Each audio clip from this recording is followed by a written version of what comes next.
बहुत पुरानी बात है। वो वक्त जब गांव मिट्टी के कच्चे घरों से बसे होते थे। गलियां तंग और मटियाली, रात को चराग की मध्यम रोशनी में लोग बैठकों में किस्से कहानियां सुनते थे। ना बिजली थी, ना शोर शराबा, बस खामोश फिजा और ठंडी हवाएं। इसी गांव में एक शख्स रहता था। नाम इसका सलीम था। दरमियाना कद, चेहरे पर बारीक दाढ़ी, आंखों में अजब सी चमक और बात करने का ऐसा सलीका कि सुनने वाला पलक झपक ना भूल जाए। गांव वाले इसे सलीम बाबा कहकर पुकारते थे। सलीम बाबा का दावा बड़ा अजीब था। वो कहता, मैं तुम्हें जन्नत की सैर करवा सकता हूं, बस एक शर्त है, जो मैं कहूं वैसा करो। पहले पहल गांव के लोग हंस कर टाल देते। कोई कहता ये बस कहानियां घड़ता है, कोई कहता पागल है। लेकिन फिर कुछ लोगों ने इसकी बात को संजीदगी से लेना शुरू किया, क्योंकि सलीम बाबा की बातों में एक ऐसा असर था कि इंसान सोचने पर मजबूर हो जाता। एक शाम गांव के चौक में, जहां लोग हुक्के और चाय के साथ बैठे थे, सलीम बाबा ने फिर ऐलान किया, आज रात मैं तुम्हें ऐसी जगह ले जाऊंगा जहां की खुशबू दुनिया में नहीं, जहां रोशनी अंधेरों को निगल जाए, जहां फूल कभी मुरझाते नहीं। तुम देखोगे जन्नत को अपनी आंखों से। लोगों के दिल में एक अजीब सा खिंचाव पैदा हुआ।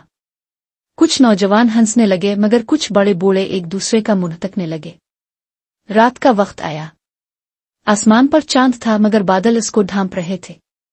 गांव के बाहर पुराने बरगद के नीचे सलीम बाबा खड़ा था, हाथ में एक छोटी सी मिट्टी की शीशी, जिससे हल्की सी खुशबू आ रही थी। ये खुशबू, सलीम बाबा ने आहिस्ता कहा, ये तुम्हें रास्ता दिखाएगी। आहिस्ता आहिस्ता 4-5 लोग उसके साथ हो लिए। वो सब एक सुनसान कच्चे रास्ते पर चलने लगे। इर्द गिर्द खेत थे, हुआ में ठंडक और कहीं दूर कुत्ते भौंकने की आवाज। चलते चलते वो एक टूटे फूटे कुनवे के पास पहुंचे। कुनवा बरसों से खुश्क था। सलीम बाबा ने शीशी की खुशबू कुनवे के दहाने पर छिड़की और बोला, ये है दरवाजा जन्नत का। लोग एक लम्हे को कांप गए। दिल धड़कने लगा। एक नौजवान बोला, ये तो बस कुनवा है। सलीम बाबा ने मुस्करा कर कहा, तुम देखोगे, मगर पहले आंखें बंद करो। सबने आंखें बंद की। और फिर सलीम बाबा ने सबके कंधे पर हाथ रखा और मध्यम आवाज में बोला, अब जो सुनो वही हकीकत है। जो महसूस करो वही जन्नत है। इसने जेब से कुछ सुफूफ निकाला जो हल्की हल्की खुशबू दे रहा था और सबके नाक के करीब ले गया। खुशबू इतनी तेज थी कि दिमाग जैसे झूमने लगा। सबको लगा जैसे वो धीरे धीरे हल्की रोशनी में डूब रहे हैं। आंखें मत खोलो। सलीम बाबा की आवाज अब कहीं दूर से आ रही थी। हम जन्नत में दाखिल हो रहे हैं। कुछ ही देर बाद वो सब एक वीरान जगह पर खड़े थे, मगर खुशबू, रोशनी और चारों तरफ चमकदार कपड़ों की झलक ने माहौल को जादुई बना दिया था। जमीन पर सब्ज मखमल जैसी चटाई बिछी हुई थी, दीवारों से सुनहरी रोशनी फूट रही थी। लोग हैरान रह गए। एक औरत ने रोते हुए कहा, ये वाकई जन्नत है। सलीम बाबा ने सर हिलाया, ये वही जगह है जहां कोई गम नहीं, जहां सिर्फ सुकून है। सलीम बाबा ने सबको कहा, जन्नत में दाखिल होने का कानून है।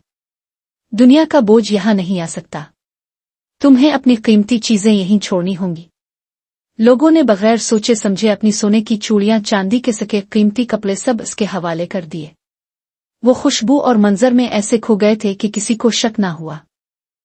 अब आराम करो, सलीम बाबा ने कहा, जब वापस जाओगे तो दिल हमेशा सुकून में रहेगा। कुछ देर बाद इसने सबको वापस चलने का कहा। रास्ते में वो खामोश रहा।